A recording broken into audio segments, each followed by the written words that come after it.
Hey, listen, glad you're all here today. We got something special in store for you. We got our very own Micaiah Miller from Let's Talk. She's going to be on Straight Talk. Listen, I asked her to come on and be like a moderator of our panel dialogue and discussion. We got some awesome guests. We got Mr. Zion Sealy. He's going to be in sharing some things from a different perspective. We got one of our very own producer, Miss Mikaela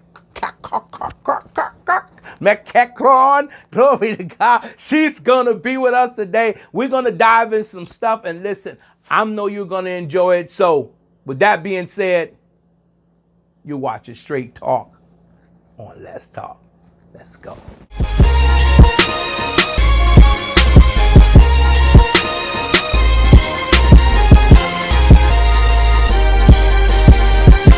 All right. So I know you're like, Micaiah, what are you doing? This is Straight Talk. Why are you here? Well, Apostle just gave you, a whole introduction of like what's going to be going on today.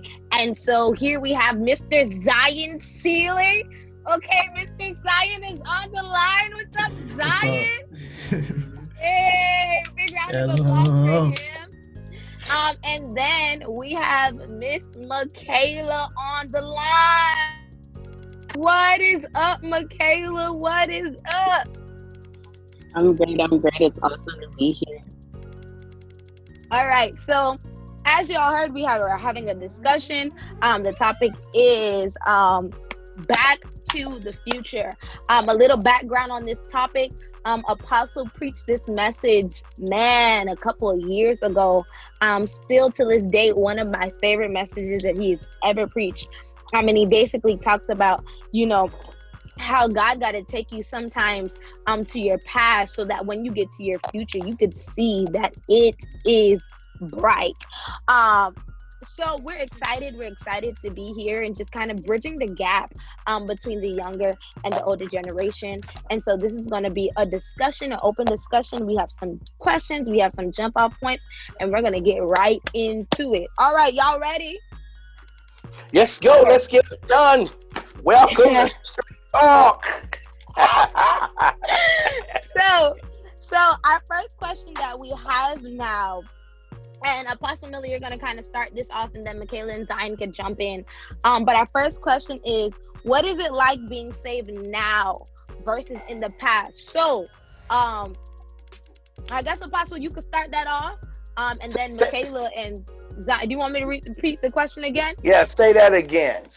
What is it like being saved then versus now? Now, when you say then versus now, what do you mean then versus now? When you dead, well, these people are here in their 20s. What's this? They're early 20s. Okay, so, I got you. So all of you all can be my kids, right? Wow. Basically, all of us. That's deep. Yeah. I never thought I'd ever be in this position. Yes, sir. Okay. So when you first came into the faith, what was that like for you? Okay, so are we really talking about the retrospect of the times versus the times? Or yeah. Right, you're dealing with the times, right? Times, yeah. Yeah, times. Wow, I think that's an awesome question, and don't mind me looking off. Sometimes you got to find thoughts, and you got to see history, and then you got to see the past, and then you got to bring it back together, right in the center to the camera. You know what I mean? And it's different. It's different. And then, of course, the mothers of the church, right? They probably would say the same thing from their generation to our generation. As a matter of fact, I think they would. And so I think that's where the problem is, trying to differentiate the dispensations, when every dispensation has its own issues, problems, circumstances, and challenges. Grandpa, grandma, and them growing up, racism, dealing with, there was more unity, right? There's more unity. There was more unity then. You know, there's more unity in the church. I guess let me give a three retrospect, if you will. There was more unity then. There was more togetherness, if you will. There was more dependability upon one another. You know, that village raises a child, right? The whole village raises a child. And of course, they had to be that way because it was so much challenge and opposition, especially in the African community. You know what I mean?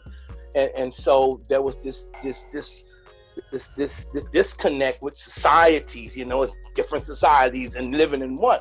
And so, but the word wasn't as prevalent as it was in my time, right? So let me give you the past and give you the mid past, and then give you the present, if you will. And so the word wasn't prevalent so much in our time and in those times, so they couldn't read that much. Those that could read, they were able to share, but they were not able to expound upon the scriptures because there was no Greek, no Hebrew, really. There was no concordance, no study Bibles. You know, you just had probably the Gideon book, and you're just reading it, thus thou see thou. And so there was a lot of unity there. There was a lot of structured tradition there, because for lack of not having the real defining words in the word, and really being able to study to show thyself approved workman, not need to be ashamed, but rightly dividing the word of truth. They had a disadvantage in that, right? And so I believe in our time, when I came into the Gospels, the mothers were still there. But, well, this is my time. So I gave my life, I was about 25. So that's 1998, right? So when I came in, the mothers were there. The mothers were there, but they were going out.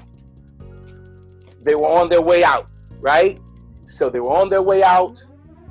So you had something to look at, right? They were old, they wasn't seasoned. You know, you heard the stories, they were serious. And you got a little bit, call on Jesus, come on, call him. I remember my first prayer meeting, I wasn't saved. I came out like, man, these people crazy. Call on Jesus, you know. And it was funny. I'm like, oh my God, what am I doing? What I'm doing? So I think my next prayer meeting was like, Jesus. Okay, just hope she gone. Okay, good.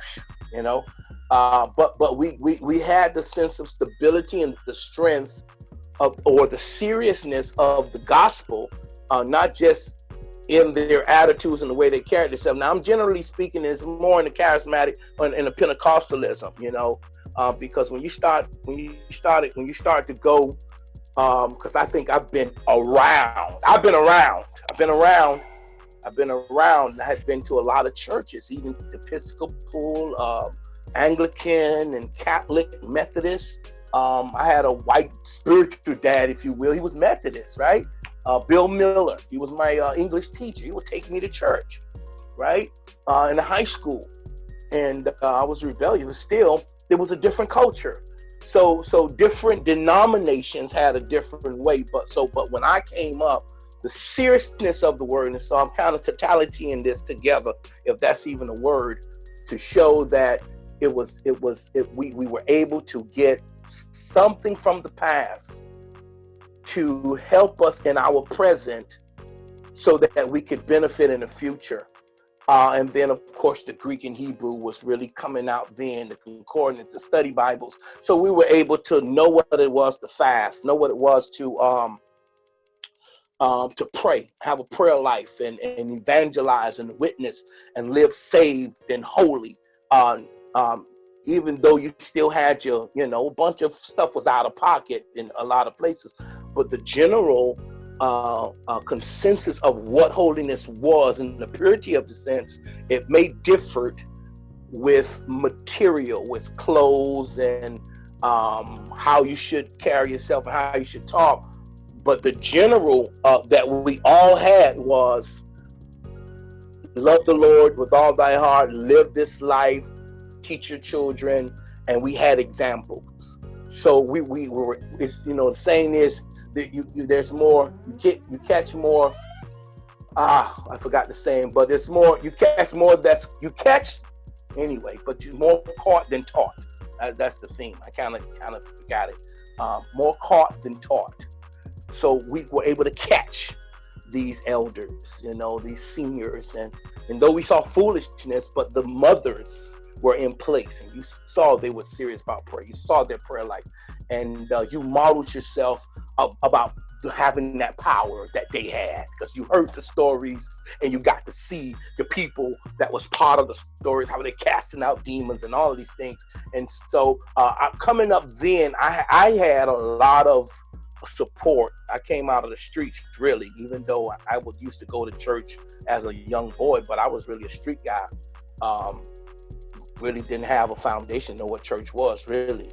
I was very ignorant, but I had a foundation of brothers, and that was serious about the things of God, and their wives were serious. And so I was surrounded by these young guys in their 20s, 25, 27, 29, 30. They were serious about God. And then a pastor and his wife, Bishop John T. Irvin, Gospel Tabernacle of Faith in Miami, serious about the things of God. You saw a man that loved his family, loved his wife, and they demonstrated that. And then, of course, I got married real early, 7 months in the Lord. I give my life.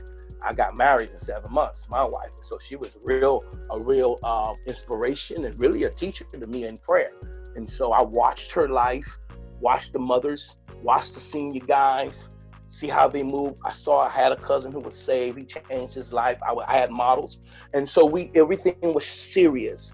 It was, less of the world. We don't want the world. We want all of God. Now, fast forwarding now, salvation is the same, but I'm surrounded by different things.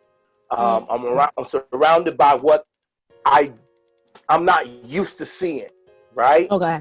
And so there can be a conflict now where you're trying to produce what what works. I saw it work.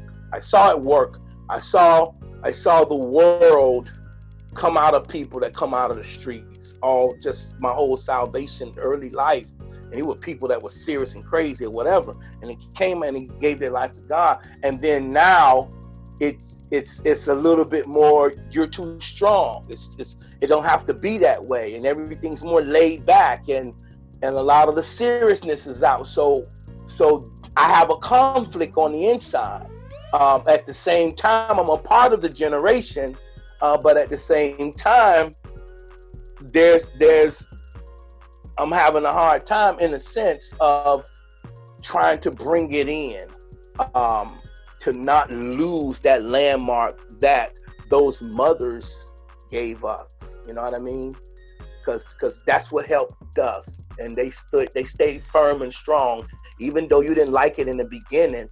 But once you rooted yourself, you was like, I thank God for those mothers, And so me now, in my salvation now, I'm of course pastoring, but still as a mentor and a spiritual father or elder, I'm still tasked with trying to make sure our young people don't lose that purity of what salvation is all about, because they have a great road ahead of them that they're going to be impacting the world. And so if you don't have what we used to call in the world, the OGs, to stand behind the generation now, and with that firmness to say, hey, this is how it needs to go.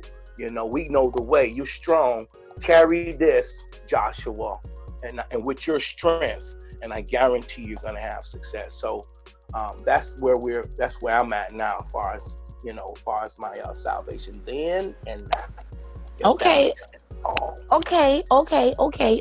So Zion, Mikaela, whoever want to piggyback, Mikaela offered up Zion to piggyback off what Apostle said and put your own thing in. Go ahead. Yeah. So I agree completely with what he said. I think what I really emphasize a lot within society right now, especially if I give a lesson, if I'm talking to teens and stuff like that, is that we live in a time, in a culture where it's like a post. I was listening to a podcast and they call it like postmodern Christianity, where everyone wants everything that the kingdom has, but they don't actually want the king with it. They don't want Jesus as Lord. Wow. So I think like, man, I think now that's what we see, and I've seen that within my like walk with God so far. I've only been a Christian for, well, tomorrow it's going to be 2 years, so I'm excited about that. But I think that's something that I noticed throughout my entire walk with God, including my own. Like, I always desired the perks of the kingdom, I guess you could say, or the principles of the kingdom. I think, love, joy, peace, the fruits of the spirit, all these different things, like we all want it, but then we don't want to make Jesus the Lord. So then we try to do it our own way. And then because of that, like, we just fail. People fail in different ways and they fall short. And I think what's important, what he said was that, the things around us change, like the culture changes, the people around us change, what we value changes in society and all of that, but the word stays the same.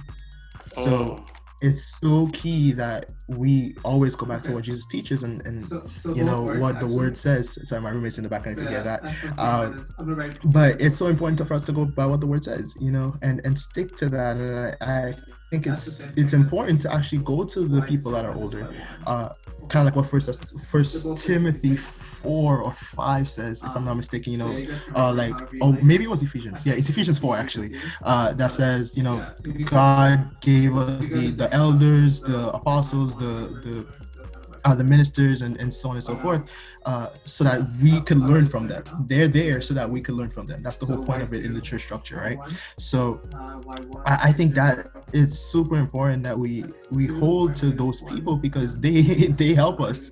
I don't think I would get as far as I am right now and know the stuff that I know, had it not been for the people that are older than me, that have had different experiences, stuff like that. Now, there are going to be things where they may not necessarily get, because it's a new culture, and I think that's okay. We could definitely still learn from each other, because there are principles that go across generations, especially when it comes to the word. If you're rooted in the word, then it's going to work regardless. It just might look a little bit differently depending on the generation, so yeah, those are my thoughts on that. I completely agree. Okay. Zion children. Okay. All right, I got that Caleb. joke so many times. Okay, Caleb, what you got to say? Because I could already see that this conversation is taking a whole different turn, but it's okay. Go ahead, Caleb. What you got to say? Yeah, so I would definitely agree with what Apostle said, and what even Zion said is, especially in the past, there are certain principles, certain practices, certain tenacity, and even seriousness that was taken, even like the reverence for God was very important, and it was very pivotal and helped carry a lot of them through. So I think in our society now, as young people, sometimes we don't really honor that too well, because we may think it's very traditionalistic, and being that we're all African American, all of island descent, and in different churches, sometimes it's like the way there's culture within church, especially if it's from like an island perspective. So sometimes some things that they may teach you may not necessarily agree with, but it's the truth because it's based in the Bible. You understand what I'm saying? Or it's biblically based. Now, I've seen in instances where sometimes it's not biblically based. Something may just be like, oh, okay, this is something that they've heard, it's been passed down, but it's not biblically based. So I feel like sometimes some young people hone into, oh, this is traditionalism, or this is just your culture. But if they were really to slow down and really humble themselves and listen, they'll understand that this is not what you're seeing it as. This isn't binding you to, oh, you have to wear long skirts, you can't wear earrings, or guys have to cut their hair low, and stuff like that. So I think also, on the other hand, as young people, I do think that really understanding who Jesus is and making him Lord, the ones that are really, focused on, okay, you know what, maybe I may not understand it from this perspective, but as long as the culture is Jesus, I am willing to submit myself. You understand what I'm saying? So I agree wholeheartedly. Drawing from the past and the principles and the fundamentals, bring it to today's society and making it work for you as a young person is definitely ideal. Okay. So I'm listening, and I'm hearing I'm hearing the same thing, and one of the same thing that I'm hearing is pulling from the past and having those pivotal people is important. That's what I'm hearing. That's what I heard from Apostle. He said, "Yo, we pulled for the elders. We had the elders in the church, but Jesus. I actually kind of got some of that."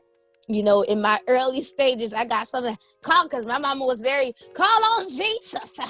Jesus. That was my mom. I heard that from Zion, where about the poor. I heard it from Mikaela. We have to pull. And which is so funny that it was the first question and y'all answered all the other questions in one question. How y'all do that? Explain. That's what happens sometimes, you know what I mean? Yeah, because see, the questions just that guide to dictate. So again, this is a conversation on Straight Talk. And you're looking at a guy that's 22 years in the faith. Micaiah, you've been 19, 15, whatever. Kayla, and then you got Zion, 2 years, and it's real. It's real refreshing, right? Mm-hmm. To hear him say what he said. You know what I mean? Yeah. And, because at the same time, here we're in a time of slackness, the society of slackness, and brother come into the Lord and say, "Bomb, 2 years, like, yo, this is what it is," and it reinforces what I said. We didn't have to change, and we got caught up. There was a shift. And I don't think the church didn't do it on purpose. We got influenced to do it, and then we brought the influence in through our entertainment, even through our artists, right? And then of course you got other things that happen, but those were the main focal points, because when you look in society now, everything's influenced by the media entertainment, And so the realness of it all, because that's the same way I came in, I just wanted to have it real. I don't want you looking like me, trying to win me. I'm trying to come out, right? So these old mothers, even though they were different, they were serious. And it's like the long pants, no makeup. But I wasn't looking at that flesh part. I was looking at what they had on the inside, because when they talked, it's like the room was shaking and stuff like that, and they were old, and so when Zion said what he says, man, and then he's 2 years, I'm just refreshed to know and encouraged to say, hey, you got to stay on the battlefield, you got to stay strong, stay focused on that same focus, so that other brothers and sisters, young brothers and sisters coming up in the gospel, they can have that mirror to look at, that pivotal, as Kay said, she's pivotal, it's exprescient, yeah, so that's that. Yeah, I appreciate that. I think what even Mikaela said was awesome too, because you want to have a culture that's Jesus centered. Like if it's not centered around Jesus, then that's where it starts to go all over the place, and you're like, oh, but we're doing this because this is another thing, like just going off of emotion or just how we feel. I'm doing this because I feel like this is the right thing to do. Even when I was like going through scriptures and learning stuff for myself, I think one of the things that I mentioned to the guys in my life was that I always went by what I think Jesus would do or what I feel Jesus would do instead of actually going by what Jesus would do, because I didn't know the word. And I think that's what happens right now too, is that, people try to they just go by what they feel, and they think it's right. And when we don't have God as like the center, or like the person that's defining, okay, what's right and what's wrong, like what's moral, what's immoral, stuff like that, then over time, like we're gonna, as we start to define those things, they're gonna change, because we change as humans and the culture changes. So that's when you're gonna see, all right, well, at some point, let's say pedophilia or something like that, like that was a no. People would like, you had to hide, do all of that, right? But now you're seeing like people trying to fight for rights for those stuff like that, and you're like, that's what happens when we try to have we set the standard. When we try to set the standard instead of having Jesus as the standard, or his teachings as the standard. And again, kind of going back to the fact that people want all the perks and everything that's great about the kingdom, but they don't want to actually do it Jesus' way at the end of the day. So yeah, I mean, I completely agree. But even when we think about as the culture changes, which it is, we can't change that. Like it's going to change no matter what we do. The world is going to change in some way. But what's important is key is making sure that Jesus works and the Spirit works within that culture. Not necessarily erasing that culture, because I think that's what makes us unique, and God wants that. But at the same time, there are parts of the culture that may have to change if it's for the sake of being more like Jesus. I think it's so important that we enter into a culture, and there are parts of it that would have to change if it's not in alignment with what Jesus teaches. And that's super important. Like, yeah, of course, if a culture is like, hey, let's kill people if we don't agree with them, then it's like, of course, get rid of that. But at the same time, what I loved about Jesus was that he worked in the culture, but then also like against the culture when it didn't go by what like the standard was. We see like he did different things in terms of Jewish practices and all of that, but at the same time he would be the one to talk to the woman at the well, who was like a Samaritan, who they're not supposed to be associating with at the same time. So you see those both aspects of like, okay, Jesus working within the culture, but then where it's against God's word, we change it so that it's in alignment to what God says. I'd actually like hop in right there really quickly when you talk about culture and Jesus like being of the culture, but at the same time changing it when it didn't line up. And I think about a saying that I said to someone like a while ago. But when it comes to Christianity, it's very countercultural. Like it goes against like everything that the world says. And one thing that I do recognize, and I have to give honor to the older generation, is they weren't afraid. Like they didn't care about like disrupting the culture. Like they didn't care about that. They were very like, okay, well, this is what the word says. They say holiness is still right. We care obedience is better than sacrifice. They were doing very radical things. If we look at even Azusa Street, people were saying like it made it big and it made it to the newspaper, but at the same time, there was like a whole wave of backlash behind that. People saying that they were crazy, that they were just like meeting in a tent and just doing all kinds of things. So what I said to the person was, sometimes as young people, our problem is that Christianity is offensive and we're afraid to stand up for what we believe in because it may offend other people. And that's one thing that I've noticed about the older generation, that they weren't afraid. If you didn't like me, then so what? But I'm going to tell you that the kingdom of heaven is at hand and you need to repent. Now, sometimes it may have come across as offensive to people or they were offended, but sometimes that method worked for some people. And at the end of the day, lives were saved and souls were added to the kingdom of God. Now, coming to this generation, and some people may get me, but I think we're a little bit too sensitive with things. We're very like, oh, maybe you shouldn't come across that way. But if we were to take the time and really listen to what they were saying and try to pick out, if you will, the meat from the bones, you would be able to apply it to your life or to your situation in the way that you need it. So maybe holiness still right in the sense that, baby, maybe you shouldn't wear that dress like that because it does this. The message from that is modesty. You should carry yourself in grace. As a woman of God, you should look a certain way. You're the apple of God's eye. You're not a rotten apple. So why would you portray yourself in a way where you attract flies? You understand what I'm saying? So, I really do feel like, we need to get back to that fearlessness of being countercultural, of going against the grain. And I do believe that there are a lot of us, as we so call it, the remnant, that are rising up, that we just don't care. Jesus Lord, and I'm going to do what I have to do to make sure that I make it to heaven. And I'm going to tell you, these are the keys that I use. This is what Jesus has been in my life. And I'm inviting you to know him as that at your place of need.